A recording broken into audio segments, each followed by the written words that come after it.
আপনি যেটা প্রশ্ন করেছেন আসসালামু আলাইকুম রহমতুল্লাহি ওয়া বারাকাতুহু। আপনাদের কাছ থেকে একটা প্রশ্ন করি, সেটা হচ্ছে উম্মত হিসাবে আগে কি নবী চিনা দরকার নাকি এলম শিখা করা দরকার, কোনটা? আমি বলবো যে উম্মত হিসাবে উম্মত সর্বপ্রথম রাসূলুল্লাহকে চিনা দরকার, তার নবীকে। কারণ এলেম তো মখরমের ছিল, 9.5 লক্ষ বছর এলেম ছিল, আমল ছিল, কিন্তু সে জাহান্নামী।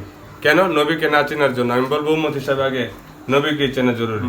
এবার আমি বলবো, মনে করেন এলম অর্জন করার ক্ষেত্রে, এলম শেখার ক্ষেত্রে, এলম গ্রহণ করার ক্ষেত্রে ওই যে সময়ে আপনি এলমটা অর্জন করবেন, বিদ্যাটা আপনি গ্রহণ করবেন, ওই বিদ্যা অর্জনের মধ্যে, ওই এলম অর্জনের মধ্যে যদি আপনার যদি ইশকে রসুল, ইশকে মহব্বত, হুব্বে মুস্তফার মহব্বত যদি আপনার যদি না অন্তরে যদি না থাকে, ওই এলম যথাযথভাবে আপনার কলমের মধ্যে সেট হবে না। এটা হচ্ছে আমার কথা। তাই আগে অবশ্যই নবীর প্রতি ভালোবাসা এবং শ্রদ্ধা ভক্তি আগে রাখাটা উত্তম।